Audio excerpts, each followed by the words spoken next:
Subscribe করুন আমাদের channel, press the bell icon to get the latest update.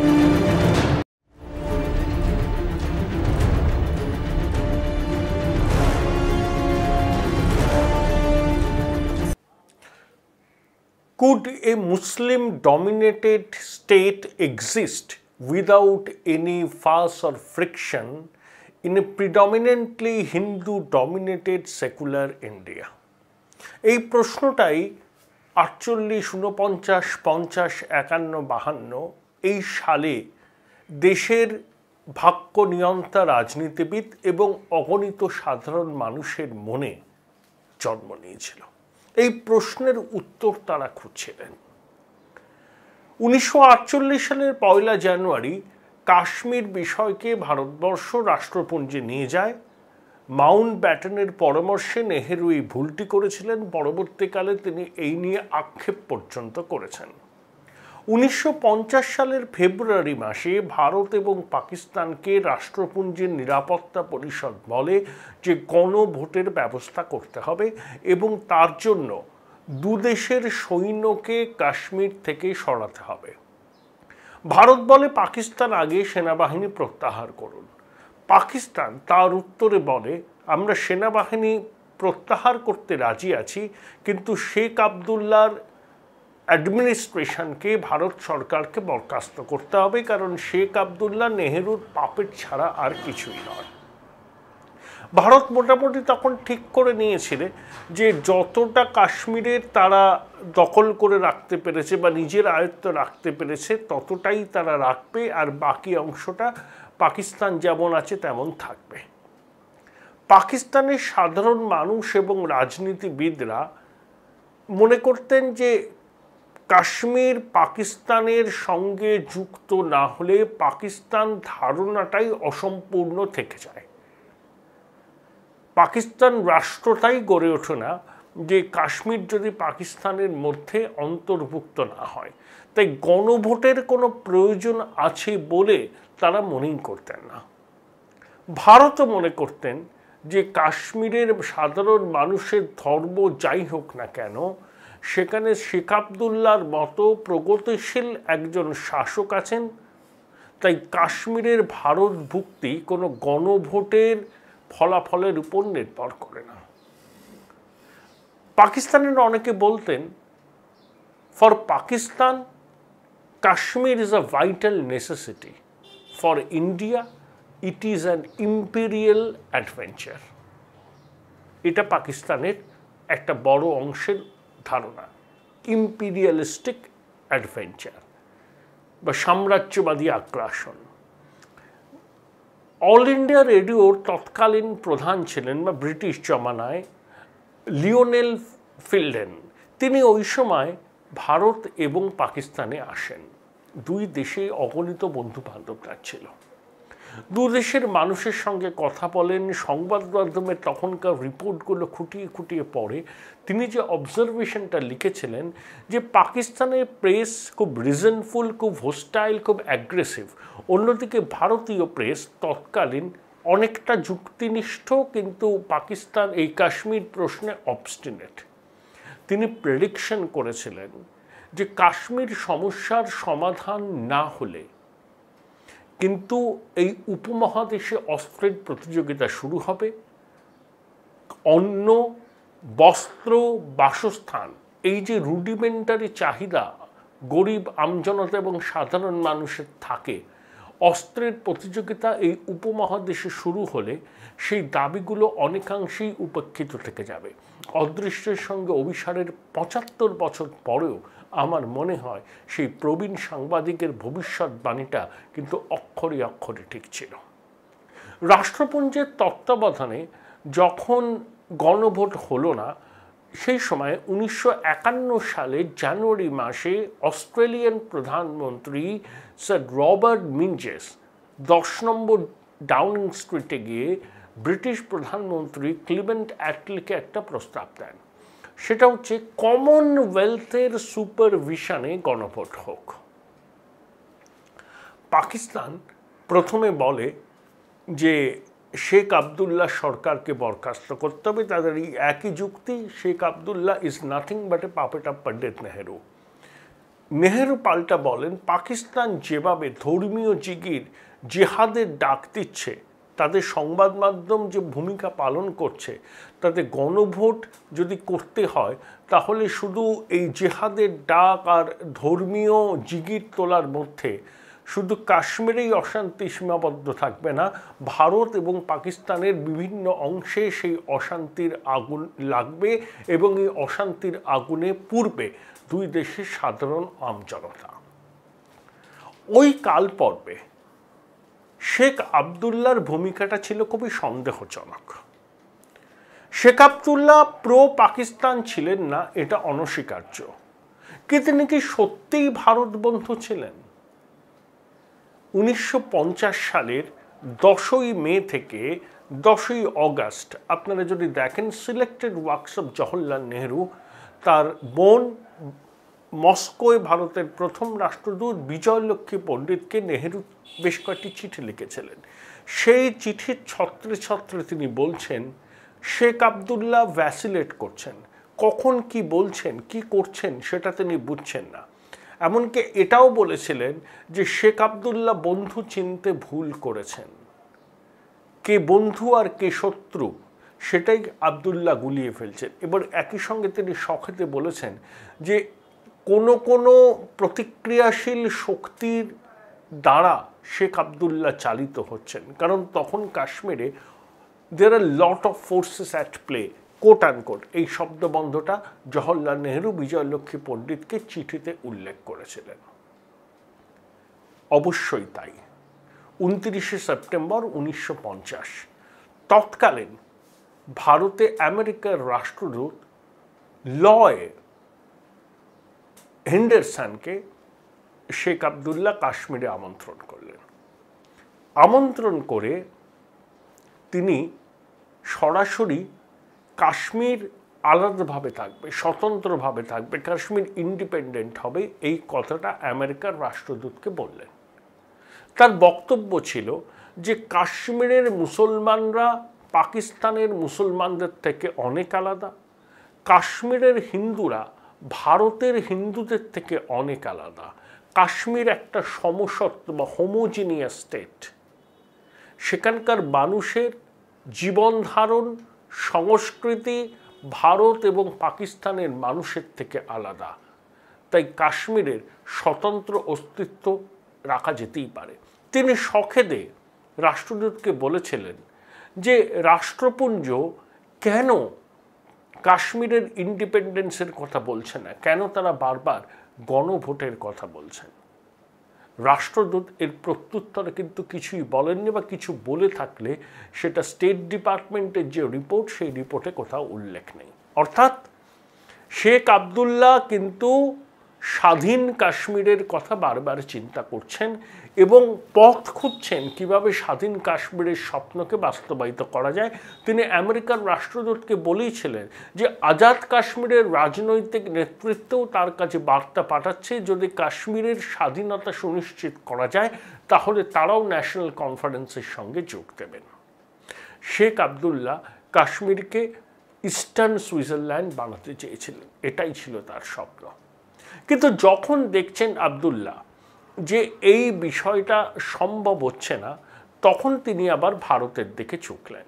1950 সালের constitution যখন তৈরি হলো, সমগ্র জম্মু কাশ্মীরকে ভারতের অবিচ্ছেদ্য অংশ বলে জানান দেওয়া হলো এবং সেখানে 370 অনুচ্ছেদের কথা বলা হলো। সেই অনুচ্ছেদে বলা হয়েছে ভারতের রাষ্ট্রপতি প্রয়োজনে জম্মু কাশ্মীরের প্রশাসনের সঙ্গে কথা বলবেন বিভিন্ন বিষয়ে, apart from communication, foreign affairs and defence.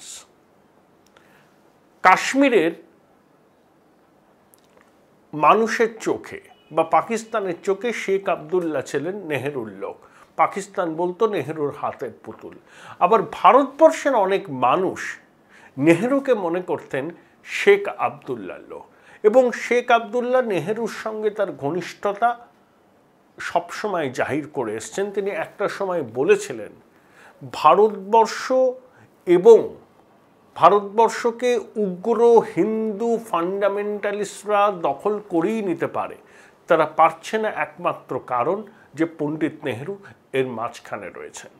পণ্ডিত নেহেরুর কিছু হয়ে গেলে দেশের কি হবে, কাশ্মীরের কি হবে, এই আশঙ্কার কথাও তিনি বারবার করে বলেছেন। শেখ আবদুল্লাহর দাবি ছিল কাশ্মীরের জন্য আলাদা কনস্টিটিউয়েন্ট অ্যাসেম্বলি, আলাদা সংবিধান, এবং সেখানে ঠিক করা হবে কাশ্মীরের আলাদা পতাকা কী হবে, কাশ্মীরের সেরিমনিয়াল হেড থাকবে কি থাকবে না, এবং সেন্ট্রাল গভর্নমেন্ট বা দিল্লি সরকারের হস্তক্ষেপ কাশ্মীরের বিষয়ে কতটা থাকবে, এবং সুপ্রিম কোর্টের জুরিসডিকশন জম্মু কাশ্মীরে কতটা থাকবে, সেটাও কনস্টিটিউয়েন্ট অ্যাসেম্বলি ঠিক করবে কাশ্মীরের। এটাই শেখ আবদুল্লাহর বক্তব্য ছিল 1951 সালে। এই সময় শেখ আবদুল্লাহ যখন কাশ্মীরের জনগণের মধ্যে জনপ্রিয়তা অর্জন করছেন, তখন কিন্তু জম্মুতে শেখ আবদুল্লাহর প্রতি সাধারণ মানুষের একটা বড় অংশ ক্ষুব্ধ হয়ে উঠেছিলেন। তখন সেখানে 1949 সালে সেখানে থেকে প্রজা পরিষদ পার্টি তৈরি করা হয়। তার ফাউন্ডার ছিলেন 70 বছর বয়সী একজন মানুষ, প্রেমনাথ ডোগরা। এই প্রজা পরিষদ পার্টি জম্মুর হিন্দুদের স্বার্থ রক্ষায় সরব হতো। তারা বারবার করে বলতো যে আমরা পুরোপুরি ভারতীয় হিসেবে থাকতে চাই, ভারতীয় সংবিধানকে লেটার অ্যান্ড স্পিরিটে গ্রহণ করে আমরা ভারতবর্ষের পূর্ণ নাগরিক হতে চাই। তারা শেখ আবদুল্লাহর সঙ্গে তার বিরোধ কিন্তু প্রকাশ্যে শুরু হয়ে গেল। 51 সালে জম্মু কাশ্মীর কনস্টিটিউয়েন্ট অ্যাসেম্বলির নির্বাচন হলো। 75টি আসনে ন্যাশনাল কনফারেন্স সবকটিতেই জিতল। প্রায় 3টি আসনে তারা বিনা প্রতিদ্বন্দ্বিতায় জিতল। প্রজা পরিষদ পার্টি অনেকগুলি আসনে মনোনয়ন দাখিল করেছিল, কিন্তু শেষ পর্যন্ত কতগুলো টেকনিক্যাল কারণে তাদের মনোনয়ন বাতিল হয়ে যায়। জম্মু জুড়ে বিক্ষোভ এবং অশান্তির আঁচ শুরু হয়ে যায়। এই সময় 90 মিনিটের প্রিন্টেড ইংলিশ টেক্সট থেকে সদ্য গঠিত কনস্টিটিউয়েন্ট অ্যাসেম্বলিতে শেখ আবদুল্লাহ বক্তব্য রাখেন। 1, 2, 3, 4 করে কাশ্মীরের সামনে কি কি অপশন আছে সেগুলো তিনি তুলে ধরেন। প্রথম, যে ল্যান্ডলক রিডন এবং ল্যান্ডলর্ড রিডন ফিউডাল থিওক্রেসি পাকিস্তানের সঙ্গে কোনো অবস্থাতেই যাওয়া যায় না, সেটা ঠিক হবে না। ভারতবর্ষের সঙ্গে কাশ্মীর যুক্তই হতে পারে, কারণ কিনশিপ অফ আইডল আছে, এবং ভারতবর্ষের নেতৃত্ব কখনোই কাশ্মীরের অভ্যন্তরীণ বিষয়ে হস্তক্ষেপ করেননি। এবং একই সঙ্গে তিনি একটি চেতাবনী দেন যে ভারতবর্ষের মধ্যেও রিঅ্যাকশনারি ফোর্সেস মাথাচাড়া দিচ্ছে, এরকম চলতে থাকলে অদূর ভবিষ্যতে ভারতবর্ষ রিলিজিয়াস স্টেটে পরিণত হতে পারে, তখন কাশ্মীরের মুসলমানদের অবস্থা বিপন্ন হতে পারে, এই আশঙ্কাও প্রকাশ করেছিলেন তিনি। AT Infotech is authorized training partner of MuleSoft, eligible for BTech all stream students. No course fee, 50% discount on global certification fees. Contact AT Infotech Ventures, Martin Bud Business Park, Level 11, Room 1104, Plot number BP3, Salt Lake City, Sector 5, Kolkata 70091. The fastest growing digitally enabled university in a conveniently located and vibrant campus.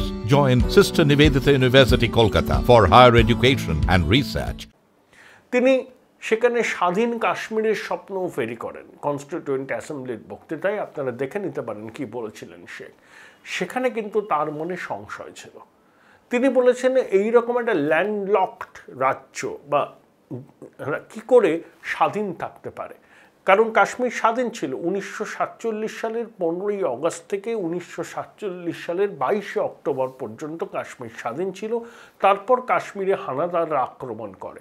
Sheikh Abdullah বলেছিলেন যে কাশ্মীর তো স্বাধীন ছিল, কিন্তু হানাদাররা কাশ্মীরকে দখল করার জন্য আক্রমণ করেছিল।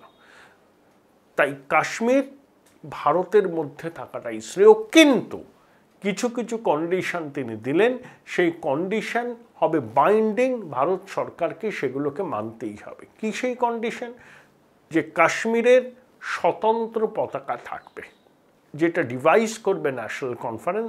ভারতের জাতীয় পতাকার পাশাপাশি কাশ্মীরের স্বাধীন পতাকাও একসঙ্গে উঠবে। 2, কাশ্মীরের অভ্যন্তরীণ সমস্যার সমাধানে ভারত কোনো সেনাবাহিনী পাঠাতে পারবে না কাশ্মীরের প্রধানমন্ত্রীর সঙ্গে আলোচনা না করে। কাশ্মীরের প্রধানকে মুখ্যমন্ত্রী নয় প্রধানমন্ত্রী হিসাবে ঘোষণা করতে হবে, এও দাবি ছিল শেখ আবদুল্লাহ। 3, কাশ্মীরে ভারতবর্ষের অন্যান্য রাজ্য থেকে কেউ জমি কিনতে পারবেন না, কেউ স্থায়ীভাবে বাস করতে পারবেন না। তার যুক্তি ছিল কাশ্মীরে ভারতবর্ষের অন্যান্য অঞ্চলের মানুষ স্থায়ীভাবে থাকতে শুরু করলে সেখানে ডেমোগ্রাফিক চেঞ্জ হবে, পপুলেশনের যে বিন্যাস আছে সেই বিন্যাস বদলে যাবে। এটাই ছিল শেখ আবদুল্লাহর মুখ্য দাবি। এবং তা সত্ত্বেও তিনি বলেছিলেন যে এখনও কাশ্মীরের ভারত মুক্তি ফাইনাল নয়, তিনি সব কিছু দেখবেন এবং ইউনিয়ন গভর্নমেন্টের জুরিসডিকশন কাশ্মীরে কতটা হবে সেটা কাশ্মীরের কনস্টিটিউয়েন্ট অ্যাসেম্বলি ঠিক করবে এবং ভারতবর্ষের সুপ্রিম কোর্ট কাশ্মীরে কতটা প্রয়োগ করতে পারবেন তার ভার্ডিক্ট সেটাও কনস্টিটিউয়েন্ট অ্যাসেম্বলি কাশ্মীরে সেটা ঠিক করে দেবেন। এটা ছিল কনস্টিটিউয়েন্ট অ্যাসেম্বলি কাশ্মীরের শেখ আবদুল্লাহর বক্তৃতা। JN Rai Hospital, #1 pocket-friendly multi-speciality hospital for common people, quality and expert healthcare. JN Rai Hospital, পয়সা ও প্রাণ দুটোই বাঁচায়। ইতিমধ্যে জম্মুতে কিন্তু অশান্তি ধীরে ধীরে বাড়তে শুরু করলো। শেখ আবদুল্লাহর কাশ্মীরের কনস্টিটিউয়েন্ট অ্যাসেম্বলির বক্তৃতার বিরুদ্ধে সরব হলেন প্রজা পরিষদের নেতারা। কাশ্মীরের জম্মুর বিভিন্ন সরকারি দপ্তর থেকে কাশ্মীরের পতাকা নামিয়ে দিয়ে শুধুমাত্র ভারতের পতাকা ওখানে ওড়ানো হলো। স্লোগান দেয়া হলো এক নিশান, এক বিধান, এক প্রধান। অর্থাৎ একটাই পতাকা, একটাই বিধান আর একটাই প্রধান। ডোগরারা, প্রজা পরিষদ এবং জম্মুর মানুষরা ভারতবর্ষের সঙ্গে সম্পূর্ণরূপে যুক্ত হতে চেয়েছিলেন। তাদের কাছে স্টাম্বলিং ব্লক ছিল শেখ আবদুল্লাহ। 1951 শেষ দিকে 1952 গোড়ায় জম্মুতে শীতকালীন যে রাজধানী কাশ্মীরের সেখানে স্থানান্তরিত হলো, প্রচণ্ড মারামারি হলো। করণ সিং ব্ল্যাক ফ্ল্যাগ দেখলেন। করণ সিং সেখানে দিল্লিতে চিঠি লিখেছিলেন যে জম্মুর অধিকাংশ মানুষের যে প্রতিবাদকে দিল্লিকে গুরুত্ব দিতে হবে, কারণ এরা কিন্তু শেখ আবদুল্লাহর কথা মতো নিছকই প্রতিক্রিয়াশীল নন। শেখ আবদুল্লাহ বিক্ষোভের মুখে পড়লেন, প্রচণ্ড বিক্ষোভের মুখে। তিনি যেখানেই যাচ্ছিলেন জম্মুতে সেখানেই প্রজা পরিষদের সমর্থকরা বিক্ষোভ দেখাচ্ছিলেন। শেখ আবদুল্লাহর প্রশাসন কঠোরতাতে সেটা দমন করার চেষ্টা করলেন। 72 ঘন্টা কারফিউ জারি হলো, প্রজা পরিষদের নেতা এবং কর্মীদের গ্রেপ্তার করা হলো। প্রেমনাথ ডোগরাও গ্রেপ্তার হলেন। এটা 1952 সালের এপ্রিল মাসের কথা।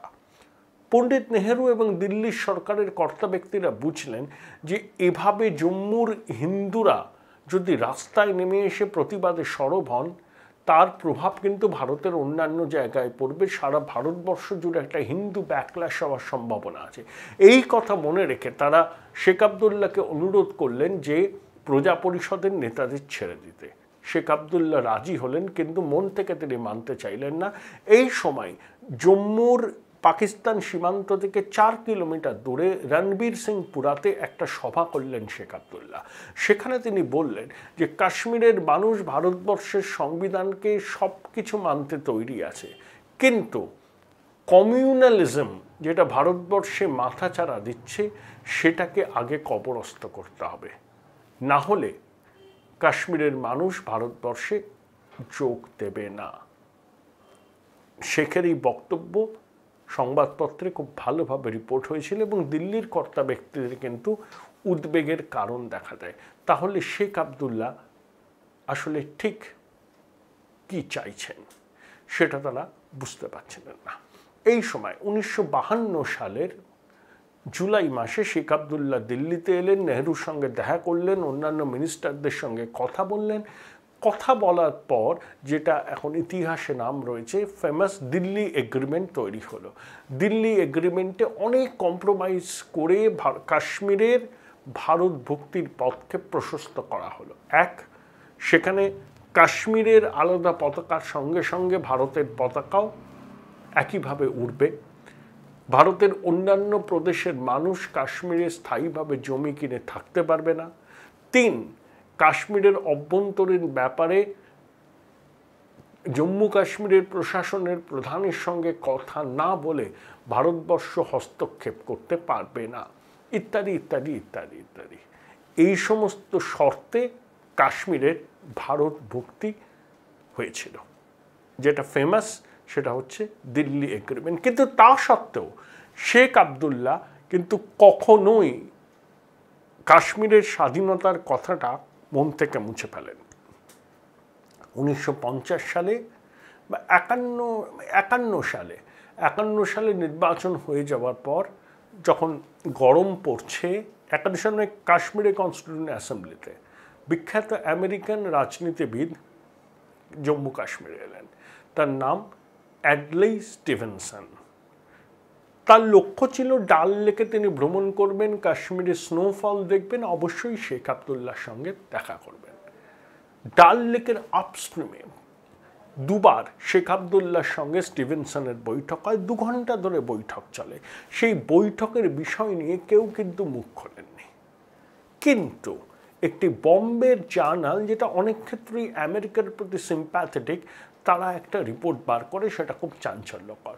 সেই রিপোর্টে বলা হয় যে স্টিভেনসন শেখ আবদুল্লাহকে প্রমিস করেছেন যদি কাশ্মীর স্বাধীন হয় সঙ্গে সঙ্গে তখনকার দিনে $15 মিলিয়ন অর্থ সাহায্য শেখ আবদুল্লাহকে দেবে আমেরিকা। 2, 5,000 আমেরিকা পরিবার স্থায়ীভাবে কাশ্মীর ভ্যালিতে থাকবেন। সমস্ত হাউসবোট, শিকারা এবং হোটেল সবসময় পূর্ণভাবে ভর্তি থাকবে এবং কাশ্মীরের হস্তশিল্পকে সব কিছু কিনে নেবে আমেরিকা এবং 3 বছরের মধ্যে কাশ্মীরের সমস্ত গ্রামে বিদ্যুৎ পৌঁছে যাবে। স্টিভেনসন অবশ্য এই দাবির, এই রিপোর্টের সত্যতা স্বীকার করেননি। তিনি বলেছিলেন শেখ শুধু বলছিলেন স্বাধীনতার কথা, তিনি শুনেছিলেন কিন্তু কোনো কমিট করেননি। তাই 50-51 থেকে 52 সালের গোড়া পর্যন্ত ঘটনা প্রবাহ দেখায় যে শেখ আবদুল্লাহ বারবার স্বাধীন কাশ্মীরের স্বপ্ন দেখেছিলেন এবং সেই জন্য তিনি আমেরিকার রাষ্ট্রদূত, আমেরিকার রাজনীতিবিদ সবার সঙ্গেই কথা বলেছিলেন। ঠিক এই সময় ইয়ান স্টিফেন্স বলে একজন সাংবাদিক আসেন। তিনি 1946-47 সালে কলকাতার স্টেটসম্যান পত্রিকার সম্পাদক ছিলেন। তিনি বলেছিলেন, তিনি কিন্তু প্রো পাকিস্তান প্রথম থেকে, তিনি শেখ আবদুল্লাহর গুণমুগ্ধ ছিলেন। তিনি বারবার করে তার রিপোর্টে, তার লেখাতে, তার নিবন্ধে বলছিলেন যে মুসলিম সংখ্যাগরিষ্ঠ কাশ্মীর কিভাবে ভারতবর্ষের মধ্যে আছে। শেখ আবদুল্লাহকে প্রগতিশীল বলেছিলেন, অনেক আইডিয়া তার মাথায় ঘোরে, কিন্তু এটা কথা বলতেও তিনি ভোলেননি যে কাশ্মীর নাকি রয়েছে ভারতের বেয়নটের সামনে, বিশেষ করে হিন্দু বেয়নটের সামনে কাশ্মীর রয়েছে এবং শেখ আবদুল্লাহ থাকতে বাধ্য হচ্ছেন। জম্মুতে যে বিদ্রোহ প্রজা পরিষদের, তার রাজনৈতিক যে ব্যাখ্যাটা আছে একসঙ্গে সামাজিক ব্যাখ্যাটাও আছে। শেখ আবদুল্লাহ কাশ্মীরে এসে ভ্যালিতে প্রথমে ল্যান্ড রিফর্মস করেন, তাতে বহু হিন্দু ভূস্বামীর জমি যায়। সর্বোচ্চ 22 একর করে জমি এক একটা ফ্যামিলি রাখতে পারবে, এই মর্মে ফরমান জারি করা হয়। জম্মুতেও যদি সেই উদ্যোগ আবদুল্লাহ নিতেন তাহলে জম্মুর অনেক হিন্দু ভূস্বামী আর্থিকভাবে ক্ষতিগ্রস্ত হতেন, কারণ শেখ আবদুল্লাহ বলেছিলেন কাউকে তিনি ক্ষতিপূরণ দেবেন না। আর একটা বিষয় ছিল যে দীর্ঘদিন ধরে জম্মুর ডোগরারা পুরো কাশ্মীরকে শাসন করতেন, তারা মূলত হিন্দু ছিলেন। এখন কাশ্মীরের ন্যাশনাল কনফারেন্স, তাদের নেতা শেখ আবদুল্লাহ জম্মু কাশ্মীরকে শাসন করছেন, তারা মূলত মুসলমান। তাই একটা সাম্প্রদায়িক রঙও এর ভিতরে ছিল। আর পাকিস্তান একটা বিষয়ে মনে খুব ভয় পেত যে ভারতবর্ষের শক্তিশালী সেনাবাহিনী এবং সেখানকার রাজনৈতিক নেতৃবৃন্দ পার্টিশনের চুক্তিকে অগ্রাহ্য করে যে কোনো মুহূর্তে অখণ্ড ভারতের স্বপ্ন সফল করবার জন্য পাকিস্তানকে আক্রমণ করতে পারে। সেই জন্য কাশ্মীর তাদের কাছে ছিল অত্যন্ত স্পর্শকাতর জায়গা। এরপরেই হলো 52 সাধারণ নির্বাচন। শ্যামাপ্রসাদ মুখোপাধ্যায় এলেন রঙ্গমঞ্চে এরপরের এপিসোডে।